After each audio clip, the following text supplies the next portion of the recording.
जय गुरुदेव।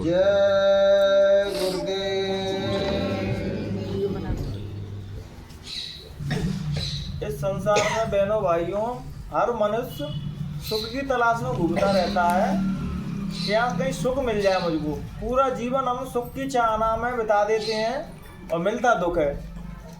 तो सभी संतों महात्माओं ने इस संसार को दुख का घर कहा है। उन्होंने कहा कि हे जनमानस, हे स्त्री और पुरुष, अगर यहाँ सुख होता तो फिर संत महात्मा इस वैभव को, जिसको सुखवान अपन दुनिया समझ रहे हैं, इसको छोड़ के फिर वो जंगलों में साधना करने के लिए, भजन करने के लिए क्यों जाते। अगर इसमें स्थायी सुख होता, ये तो केवल हमारा मन है जो हमको एक भ्रम में और धोखे में डाले रहता है कि यहाँ सुख मिलेगा मुझको। कहीं पहले सोचता है कि वो बड़ा हो जाऊंगा तब सुख मिलेगा, फिर जवान हो जाता है, फिर तब सोचता है तब सुख ही मिलूंगा। ऐसे ऐसे करके उसका पूरा जीवन निकल जाता है, लेकिन सुख को नहीं प्राप्त कर पाता है। और सुख की कहानी उसके भीतर है कि जिन खो जाते न पाइया। मनुष्य जिस चीज़ की कल्पना करेगा वो धीरे धीरे वैसा ही बनने लगता है।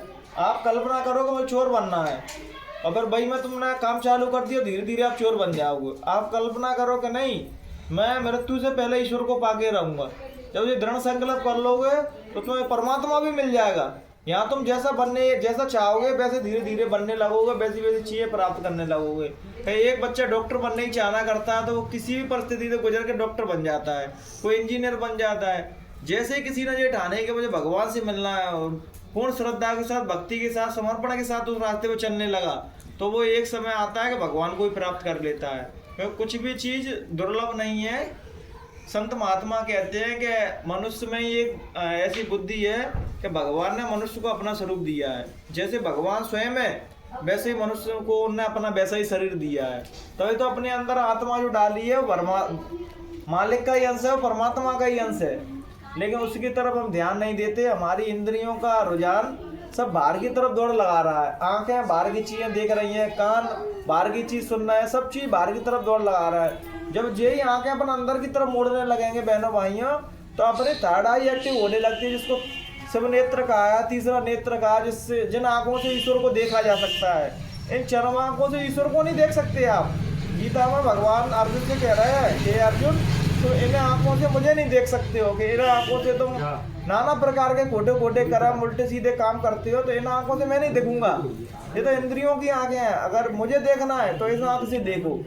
और जो हम ध्यान भजन सुमरण करते हैं वो इसी के लिए कि धीरे धीरे हमारी ऊर्जा यहाँ केंद्रित होने लगे और हम ईश्वर की ऊर्जा को महसूस कर पाए। जब जीव यहाँ से शरीर छोड़कर जाता है ना, तो भगवान उससे एक बार नहीं कम से कम 4 बार 5 बार पूछते हैं तुम कौन हो। तो लेकिन वो जन्म जन्मांतर की आदत, वो मोह ममता के कारण जी पड़ी है ना, मैं शरीर हूँ, मेरे जो बच्चे हैं, मेरा मकान है, तो वही कह देता है कि वो मैं फलाना शरीर हूँ। जैसे मैं मर के जाऊँ तो मैं कह दूँ मैं राहुल हूँ, जो शरीर हूँ। तो इनके जन्म जन्मांतर की आदत पड़ी है। लेकिन वहाँ जाके जिस चीज़ वही बोल पाएगा जिसने जीवन भर उस चीज़ का चिंतन किया होगा कि नहीं मैं शरीर नहीं हूँ, मैं चेतन आत्मा हूँ। जब 3 बार कहने से ईश्वर वो पूछता है कि मैं चेतन आत्मा हूँ 3 बार, तब ईश्वर उसको अपने लोक में, अपने धाम में ले जाते हैं उसको कि हाँ इसने अपने उस आत्म तत्व को जान लिया, इसलिए भ्रम में नहीं बोल रहा। और नहीं अपन वहाँ जाके भूल ही जाएंगे कि अपन को क्या बोलना है। क्योंकि संसार दिन भर संसार के पूरा जीवन हमने संसार की खोज में तो निकाला था कि संसार में खुशियाँ कैसे प्राप्त करूँ, और संसार में ऐसे बसने का कल्पना की कि संसार में मैं हमेशा परमानेंट यही रहूँगा। लेकिन कोई भी चीज़ बहनों भाइयों, जिस संसार परिवर्तनशील है। आज यहाँ पर इतने बैठे हैं तो 1 साल में हो सकता है 1 कम हो जाए, फिर हो सकता है दूसरे जीव आ जाए। संसार का जटिल नियम है, परिवर्तन ही जीवन का नियम है। जो इस सिद्धांत को नहीं मानता बहनों भाइयों, समय एक दिन उसको बदल देता है। या जो भी चीज़ आई है वो एक दिन मिटेगी, क्योंकि ये सब चीज़ें भौतिक हैं। जो तुम्हारे अंदर बैठा है बस वो नहीं मिटेगा, बस तुमको उसको ही जानना है कि जो भीतर बैठा है वो नहीं मिटेगा। जो मेटल का शरीर है, पंच भौतिक का शरीर है, इसकी एक मर्यादा होती है, समय सीमा है इसकी। जब वो वहाँ से तार कट जाते हैं, सांसों की पूंजी खत्म हो जाती है, शरीर धड़ाम से गिर पड़ता है। और हमें शरीर से चिपके हैं, इस वजह से तो हर आदमी मरने से डरता है, और तुम शरीर हो नहीं। लेकिन संत महात्मा को क्रियात में बताते हैं कि भाई तुम्हारे अंदर वो भीतर है जो मृत्यु के बाद भी नहीं मरेगा, उसको जानो। अभी अपन मृत्यु से सब डरते हैं। जब अपन ध्यान भजन सुमरण करते हैं, अपने मूल स्वरूप को जान जाते हैं कि मैं तो जो हूँ ही नहीं, ये तो जी है कि कपड़े से गंदे हो गए तो 10-15 दिन बाद धुलने डाल देते हैं वॉशिंग मशीन में धुलाई के लिए। वैसे ये शरीर, लीवर किडनी अपने आंखों से देखना बंद हो गया, कानों से सुनना बंद हो गया, लीवर किडनी खराब हो गया, शरीर जर्जर हो जाता है, तो आत्मा फिर दूसरा नया शरीर ढूंढ के निकलती है। और आत्मा तब तक ये क्रिया करेंगी, बार बार शरीर ढूंढेंगी, बार बार दूसरे शरीर में जाएंगी, फिर वो जीवन जी के मर जाएंगे जब तक वो अपने मूल स्वरूप को नहीं जान लेंगे। जब अर्जुन पूछते हैं कि भगवान जी बताइए कि जीव की मुक्ति कब होती है, तो भगवान श्री अर्जुन कृष्ण भगवान कहते हैं मुक्ति तब होती है जीव की जब वो अपने आत्मा स्वरूप को जान लेता है, अपनी आत्मा के साक्षात्कार कर लेता है। तो आत्मा सो परमात्मा, जब तक वो अपने आत्मा के साक्षात्कार नहीं करेगा तब तक उसका मुक्ति और मोक्ष होने वाला नहीं है। तो कृष्ण भगवान के वो पूछते हैं अर्जुन तो भैया आत्मा को जानने की विधि क्या है, तो नहीं निरंतर अजीब थोड़ा थोड़ा योग करे, जब नहीं करत करत अभ्यास जड़ मत होश हो जाए। जब अपन रोज अभ्यास करेंगे, ध्यान भजन सुमरण का ध्यान करेंगे तो धीरे धीरे अपन आत्मा स्वरूप से हम वाकिफ होने लगते हैं। जब धीरे शुरुआत में बैठेंगे तो आंख बंद करते ही अंधकार आएगा, क्योंकि जन्मांतर की आदत है अंधकार में जीने की। तो बहुत से लोग अंधकार को देख के डर जाते हैं, भजन छोड़ देते हैं, अरे अंधेरा ही अंधेरा दिख रहा है, पता नहीं अंधेरे में कहाँ चले जा रहे हैं। जब धीरे धीरे तुम महीना 2 महीना बैठने लगोगे तो धीरे धीरे अंधकार से प्रकाश की ओर आओगे। प्रकाश में जब पहुंच जाओगे तो जैसे तुम आंख बंद करोगे तो प्रकाश ही प्रकाश तुम्हें ऊपर दिखाई देगा। तारे, चंद्रा, सूरज, जो भी देवती देवताओं का तुम जो चित्र देख रहे हो उनको हकीकत में देख सकते हो, तुम हकीकत में उनसे बात कर सकते हो, लेकिन उनसे जानने की, उनसे मिलने की विधि अपन बात नहीं कर रहे। अपन उनको जो मुर्दा जो जड़ है उसमें पूछने लगे हैं, कोई पत्थर में, कोई तस्वीर में, कहीं के वो बोलेगी तो ही तुमसे।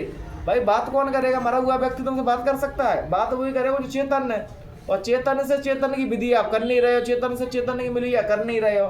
जब तुम अपने आत्म स्वरूप को समझोगे तभी तो सूक्ष्म शरीर में देवी देवता बैठे हैं, तभी तो मिल पाओगे। अब कृष्ण भगवान थे, राम भगवान, सब देवी देवता से तुम मिल सकती हो, लेकिन उन्हें मिलने के लिए नहीं है। तुम पत्थरों में घुसो कि भाई पत्थरों में अपने हिसाब से प्रसाद चढ़ाया, फूलमाला चढ़ाया, बस खुश हो गए। अब भगवान कहीं मुझ तक तो पहुँच, मुझ तक मिलने की तो विधि कर। जब क्या नाम है कृष्ण भगवान के चचेरे भाई उदा भाई शरीर छोड़ने लगे तो बोले भगवान तुम जा रहे हैं तो मैं भी तुम्हारे धाम में जाऊंगा। तो बोलने कि तुम मेरे धाम में नहीं जा सकती हो, मेरे धाम में तो वही जाएगा जिसने योग करके अपनी आत्मा को जान लिया है। तो नहीं भैया तुमने पहले क्यों नहीं बताया कि तुम्हारे धाम में योग करके भजन करके आत्मा जाएगा तब जाएंगे, पहले तुमने पूछा ही नहीं इसलिए मैंने बताया नहीं। नहीं भगवान से तुम मुक्ति और मोक्ष की बात करोगे, उनको तुम्हें चाहिए तभी तो तुम वो चीज कहोगे उनसे। तुम्हें चाहिए नहीं तो मंदिर मस्जिद जाते हो, अपनी कामना की चीज मांग के भगे आते हो, जिसकी शादी नहीं हो रही मेरी शादी करवा दो, मेरी नौकरी लगवा दो, मेरा मकान दिलवा दो, जेब दिलवा दो। लेकिन बहनों भाइयों थोड़ी बुद्धि विवेक लगाओ, क्या जे कोई भी चीज तुम्हारे पास स्थायी रहेंगी? एक समय के बाद तुमसे सब छीन लिया जाएगा, मकान भी छीन लिया जाएगा, जिस स्त्री से शादी की है वो भी छीन ली जाएगी। जब तुम्हारा शरीर ही छीन लिया जाएगा तो बाहर की चीज कहाँ रह जाएगी? अगर मांगना ही है ईश्वर से भीतर की चीज मांगो। समझदार लोग होते हैं वो भीतर की चीज मांगते हैं, मरने के बाद भी खत्म नहीं होगी। जो भीतर की यात्रा है ना बहनों भाइयों, वो मरने के बाद शुरू होती है, और बाहर की यात्रा आप सारी यात्रा पर कर लेना, लेकिन मृत्यु के बाद सबरी यात्रा खत्म हो जाएगी। मौत तुम्हें सबरी यात्रा में फुल स्टॉप लगा देती है कि भाई आप कुछ नहीं कर सकते तुम, और भीतर की यात्रा मृत्यु के बाद शुरू होती है। कहते हैं जब जीवात्मा ब्रह्मलोक में जाती है तो यमराज उसको लेके जाते हैं, तो हम भगवान के साथ प्रस्तुत करते हैं। तो यमराज भगवान जी उससे पूछते हैं बार बार कि भाई तुम कौन हो, कि क्या परिचय है तुम्हारा? लेकिन जीव वो अपना परिचय नहीं दे पाता कि मैं आत्मा हूँ, क्योंकि वो आदत उसको संसार की लगी होती है। जो नियमित रूप से धर्म के रास्ते पर चलते हैं, सच्चाई के रास्ते पर चलते हैं, भगवान को श्रद्धा पूर्वक मानते हैं, वही कह पाते हैं कि हम भगवान। नहीं आपने देखा होगा कोई व्यक्ति आपके घर पर मरा हो, कोई सास ससुर को बूढ़े पुराने लोग, तो मृत्यु के टाइम पर भगवान याद नहीं आते उनको, भले वो माला फेरते हो। मृत्यु के टाइम पर गूगल आओ, राम बोलो, कृष्ण बोलो, तो वो बोल ही नहीं पाएंगे, क्योंकि जीवन भर जो तुमने क्रिया करी होगी, जिस चीज में रुझान तुम्हारा ज्यादा होगा, लास्ट टाइम पर भी वही चीज आएगी। अंतमति जो गति, भगवान का नाम भी अंतिम टाइम पर वही व्यक्ति है, वही शख्स ले सकता है जिसने जीवन भर भगवान के नाम को साधा हो, जीवन भर सच्ची श्रद्धा से सच्ची भक्ति के साथ उस पर चला हो। लेकिन हम चीज़ों पर ध्यान नहीं देते, हम है नहीं मोह माया में ममता में फंसे रह जाते हैं, और जीवन जी के हम निकल जाते हैं, हमें पता ही नहीं पड़ता। कहते हैं एक शायर क्या कहते हैं कि सम्मा जब बुझने लगी तो महफिल में रंग आया, सम्मा जब बुझने लगी तो महफिल में रंग आया, और जब मन की मशीनरी ने ठीक से काम करना बंद किया तब जीने का ढंग आया। जब हम जीवन को समझ पाते हैं तो ना तो जीवन हमें जी के निकल जाता है, हम समझ ही नहीं पाते जीवन क्या है। मृत्यु के द्वार पे पहुंच जाते हैं तब तो मन जब साथ छोड़ दिया तब तो गुस्सा आता है, अरे पूरा जीवन तो व्यर्थ गवा दिए। अगर थोड़ा थोड़ा भी करके भी आप संसार में रहते हुए भी थोड़ा थोड़ा भजन करते रहते बहनों भाइयों, जो कहते नहीं कि 10-10 रुपया अगर अपने अकाउंट में डालो तो धीरे धीरे जुड़ जुड़ के वो 1 लाख हो जाते हैं 10-20 साल बाद। ऐसे ही अपन थोड़ा थोड़ा भगवान का भजन करते तो वो भी अपने अकाउंट में धीरे धीरे ऐड होता जाता, पर अंतिम समय में वो पुण्य प्रताप से ही हमें भगवान याद आने लगते। लेकिन हम ध्यान नहीं देते, जब जवानी का जोश रहता है बचपन खेलकूद में बिता देते हैं, और जवानी पुरुष स्त्रियों की खोज में लगे रहते हैं, स्त्रियां पुरुष की खोज में लगी रहते हैं। जो तुम जन्मों से कर रहे हो, तुम जब किसी हम संत महात्माओं को देखते हैं, उनको सत्संग सुनते हैं तो थोड़ी देर के लिए तो जागते हैं हम, क्योंकि वो जागते इसलिए है क्योंकि संस्कार पुराने महात्माओं के तुम्हारे अंदर पड़े हुए हैं। तुम आज के नहीं हो बहनों भाइयों, तुम कबीर के समय में भी थे, तुम नानक के ही समय में थे, तुम कृष्ण के भी समय में थे, तुम राम के भी समय में थे, तुम मोहम्मद साहब के भी समय में थे। लेकिन तुम चेते नहीं हो इसलिए अभी तक यही बैठे हो। चेते जाते तो अपने धाम में पहुंच जाते, अपने घर पहुंच जाते। यहाँ ना कोई बीमारी है, ना कोई छल कपट है, ना भूख है, ना प्यास है, कुछ नहीं है, बस सुख ही सुख है। लेकिन तुम यहाँ के मुंह ममता को नहीं छोड़ पाए तो मांगे तो कैसे पाओगे। अब बहुत से लोग तो जो कहते हैं कि मरना नहीं चाह रहे, क्यों? क्योंकि यहाँ की सुख सुविधा छूट जाएगी। भाई तो यहाँ की सुख सुविधाओं को तुच्छ समझोगे तभी तो वहाँ की कुछ मिलेगी। तुम आस्थाई में ढूंढ रहे हो कि आस्थाई में सुख मिल जाएगा। आस्थाई में किसी को सुख नहीं मिला है बहनों भाइयों। बड़े बड़े राजा महाराजा जहाँ जीवन जी के चले गए, जब अंतिम टाइम में मौत आई ना तो वो भी रो रो के गए यहाँ से। तो ये बताओ, जब इतने बड़े बड़े राजा महाराजा सुख लेके नहीं गए जीवन से, तो तुम कहाँ से ले जाओगे? देखिए भ्रम है। कहते थे जब जीव आत्मा नीचे आती है ना तो तीसरे धाम से मन उसके साथ लगा दिया जाता है, और वो मन ही अपन से नाना प्रकार के कर्म, खोटे कर्म करवाता रहता है। चलो ऐसे काम करना है, वैसे काम करना है। अगर उस समय को अगर भक्ति हमारे पास, भक्ति की साधना होगी, भजन होगा, तो भक्ति डाइवर्ट हो गई, हमारे जीवन में कोई कष्ट आ रहा होगा, गलत रास्ता कोई आ रहा होगा जीवन में, तो भगवान कोई ना कोई ऐसा काम करा देते थोड़ी देर के लिए, तो बुरा लगेगा, अरे मेरे साथ ये अच्छा होने वाला था ये गलत हो गया, क्योंकि भगवान तो उन चीज़ों को उतारना नहीं चाहता। लेकिन जब भजन नहीं करते तो मन हावी हो जाता है, कर लो कौन देख रहा है। लेकिन वो तो देख रहा है जो तुम्हारे अंदर बैठा है, क्योंकि जब तुम मरोगे तो वहाँ तुम्हारे रील पूरी चलाई है। जीव झूठ बोलता है वहाँ भी, क्योंकि उसको आदत बन गई है जहाँ से झूठ बोलने की। तो भगवान कहते भाई अब तू झूठ बोल रहा, तो वो HD कैमरा लगा के रील दिखा देते, देखो जो तुम लोग कर रहे हो कि नहीं। फिर अपने आप जीव शर्मिंदा हो जाता है। इसलिए जो कुछ भी जाने अनजाने में जीव से गलती हो जाए, भगवान से माफ़ी मांग के जब भी आप जाओ, कहते हैं जब जाओ तो सवेरा, तो अगर पश्चाताप की अग्नि में जल के जीव संकल्प ले लेता है कि प्रभु आज के बाद में कोई खोटे कर्म नहीं करूँगा, गलत काम नहीं करूँगा, तो कहते हैं परमपिता परमात्मा दयालु कृपालु दीन बंधु दीनानाथ है, वो सबके माफ। कहते हैं भगवान किसी के अपराध को देखता ही नहीं है। अगर वो अपराध को देखता तो यहाँ ऐसा कोई व्यक्ति नहीं है जिसने जाने अनजाने में अपराध नहीं किए हों। लेकिन भगवान के अपराध नहीं देखता, लेकिन हम पश्चाताप से भर के कभी उसको याद ही नहीं करते, अपने अंदर पश्चाताप की भावना ही नहीं आती, अपराध निरंतर करते रहते हैं, तब भी भगवान के यहाँ पश्चाताप नहीं कहते कि मैं अपराधी हूँ। क्या हमने भगवान के यहाँ से कही कि मैं अपराधी हूँ, मुझसे ऐसे प्रभु ऐसे गंदे काम हुए हैं, मुझे इनके लिए क्षमा दे देना, तो वो तो दीन बंधु दीनानाथ क्षमा कर देते हैं।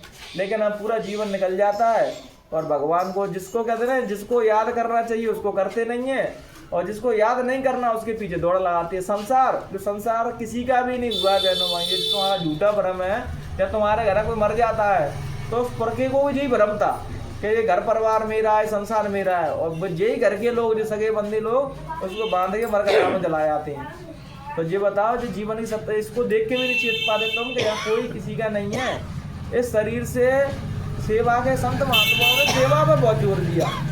क्या आप कहीं पर भी आश्रमों में मंदिर पर जा रहे हो तो सेवा को बहुत महत्व दिया। सेवा 3 प्रकार की बताई, तन मन और धन।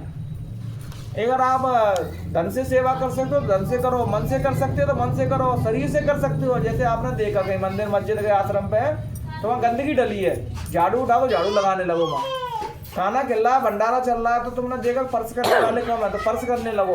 ये सेवा का संत महात्माओं ने सेवा को इसलिए महत्व दिया कि हर आदमी इतना ज़्यादातर भजन नहीं कर सकता है, माला नहीं घुमा सकता है, काम धंधे में व्यस्त है।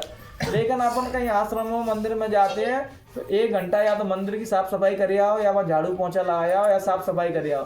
तो सेवा को भगवान सर्वोपरि रखते हैं, जिससे पता क्या होता है बहनों भाइयों, सेवा से हमारा अहंकार गलता है। तो सेवा करोगे, झाड़ू पोंछा करोगे माँ, तो तुम्हारा अहंकार गल रहा है। तुम्हारा जो अहंकार बैठा है अंदर कि मैं किसी की सेवा करूंगा, झाड़ू पोंछा करूंगा, क्या मैं इतना गिरा गिरा हूँ तो झाड़ी पहुंचा करूंगा। वहाँ जाके तुम्हारा अहंकार गलता है धीरे धीरे, तब तुम भगवान की राह पर जाते हैं। अपन भगवान की राह पर इसलिए नहीं जाते यार, कोई हमसे क्या कहोगे, बाबा आ गए, कोई कहोगे ये भक्त बन गए जवानी में, ये भगवान की राह पर चल पड़े। ऐसे अपन बेइज्जती के और इंसल्ट के मारे नहीं चलती। मर जाते हैं तो कौन सी इंसल्ट, कैसी इंसल्ट, जब मुसीबत में फंस जाते हैं तो संसार तुम्हारे काम आता है, फिर प्रभु को ही याद करते हैं। लेकिन प्रभु सब चीज़ों को भूल के तुम्हारी मदद के लिए आ जाते हैं। इसलिए बहनों भाइयों, किसी भी तीर्थ स्थान पर जाओ तो सेवा, वहाँ देखोगे क्या क्या काम चल रहा है, कुछ नहीं है तो झाड़ू उठा के झाड़ू ही लगाने लगो। तो सेवा को संत महात्मा, सभी महात्माओं ने सेवा को महत्व दिया कि सेवा करो। भजन तो उत्तम चीज़ है, अगर वो कर रहे हो तो बहुत अच्छी बात है, अगर वो नहीं कर पा रहे तो उसके बाद दूसरे स्थान पर संत महात्मा ने सेवा को दिया कि आप किसी भी मंदिर जाओ, मस्जिद जाओ, किसी भी देवंत को मानो, लेकिन वहाँ जाकर थोड़ी साफ सफाई जो भी आप कर सकते हो, जो भी आपको उचित लगे। मैं ये नहीं कह रहा कि झाड़ू पोंछा लगाना है तुमको, वहाँ कोई भी तुमको अच्छी लगे कि भाई जब मैं झाड़ू पोंछा नहीं लगा सकता, मैं बहुत पैसा वाला आदमी हूँ, तो तुम ये देखो यार जरूरतमंद कौन कौन बैठा है जिसके पास कोई खाने पीने की व्यवस्था नहीं है, तो भाई ले लो भाई, कुछ खा पी लेना। तो सेवा सब प्रकार की बताई कि भाई जो ईगो आ रहा नहीं कर पा रहे तन से सेवा, तो धन से कर दो, धन से नहीं कर पा रहे तो मन से कर दो कि भाई यहाँ कुछ अच्छी चीज़ हो जाए, यहाँ अच्छा काम होने लगा। तो जो होता है मन की, किसी के लिए अच्छा सोचना, जो हो गई मन की सेवा कि भाई अकारण नहीं मैं इसके लिए सोच रहा हूँ भैया जाके जीवन में खुशियाँ आ जाए, शांति आ जाए। क्योंकि आज के जीवन में पता है कोई तुमसे अगर किसी के पास ये शक्ति आ जाए ना कि जो तुम दुआ दे दो वो लग जाएगी, या बद्दुआ दे दो वो लग जाएगी, तो तुम लोग तुमको आशीर्वाद भी नहीं देंगे। ये लग गया तो वो हमसे ज़्यादा पैसा वाला बन जाएगा, फिर हमें इसके सामने झुकने पड़ेगा। तो इसका भी मन से जो अपन कह देते हैं वो हो जाता है। तो जो होती है मन की सेवा, इसलिए सबके लिए अच्छा सोचो। क्या कहते हैं, कर भला तो हो भला। तुम दूसरे के लिए अच्छा सोचोगे तो तुम्हारे लिए ऑटोमेटिकली होगा। प्रकृति का एक सिद्धांत है, जो तुम्हें संसार को दोगे वही तुम्हें मिलेगा। जाने अनजाने पर गलती करते हो, कहते हैं भगवान किन कर्मों की सजा दे रहा है। अरे वो तो तुम जानते हो, लेकिन तुम गौर से ध्यानपूर्वक देख नहीं रहे कि उनके क्या क्या कर्म हुए हैं, तो इनकी सजा मिल रही है तुमको। हम भगवान की राह पर चल जाते हैं तो जहाँ हमको मृत्यु लगी है वहाँ थोड़ा सा कांटा चुबा के अपन को निकाल दिया जाता है, महसूस नहीं होने देता। नहीं, भगवान जब अपन गलत ट्रैक पर गाड़ी जाती है, जब उसके बायोडाटा लिखाई पड़ी होती है तो आदमी जीव रोता है।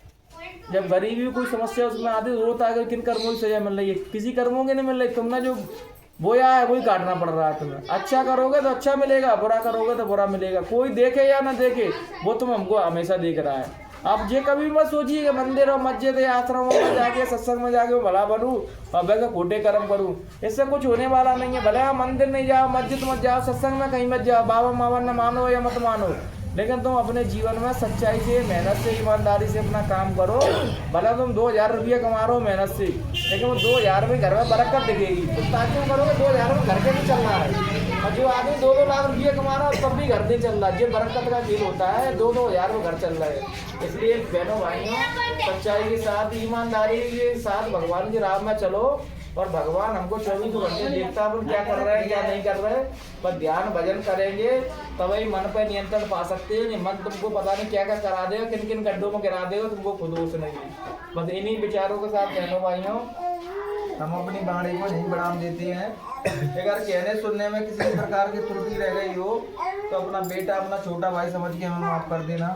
जय